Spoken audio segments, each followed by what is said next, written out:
গণতন্ত্রকামী রাজনৈতিক দলগুলোর মধ্যে দূরত্ব তৈরি হলে রাষ্ট্র এবং রাজনীতিতে পতিত পরাজিত পলাতক ফ্যাসিস্ট চক্রের পুনর্বাসনের পথ সহজ হয়ে উঠবে বলে মন্তব্য করেছেন বিএনপির ভারপ্রাপ্ত চেয়ারম্যান তারেক রহমান। রাজধানীর চীনমৈত্রী আন্তর্জাতিক সম্মেলন কেন্দ্রে স্বেচ্ছাসেবক দলের ৪৫তম প্রতিষ্ঠা বার্ষিকী উপলক্ষে আয়োজিত আলোচনা সভায় ভার্চুয়ালি যোগ দিয়ে মন্তব্য করেন তিনি। বিস্তারিত মনুর আলমের রিপোর্টে।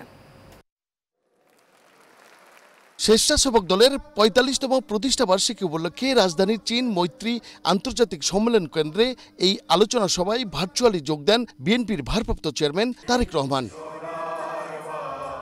এই সময় বিএনপির ভারপ্রাপ্ত চেয়ারম্যান তারেক রহমান বলেন, জনগণের রাজনৈতিক অধিকার প্রতিষ্ঠার পথে বাধা সৃষ্টি হলে গণতন্ত্র উত্তরণের পথ সংকটে পড়বে। গণতান্ত্রিকামী রাজনৈতিক দলগুলোর মধ্যে যদি দূরত্ব তৈরি হয় বা দূরত্ব তৈরি হলে রাষ্ট্র এবং রাজনীতিতে পতিত পরাজিত পলাতক ফ্যাসিস্ট চক্রের পুনর্বাসনের পথ সহজ হয়ে উঠবে, তাদের সুযোগ তৈরি হবে।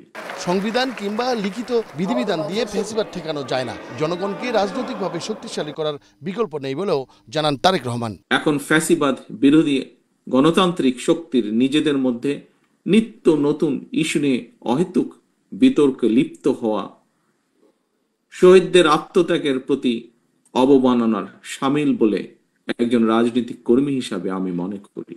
Mondal Enam, Asian television, Dhaka.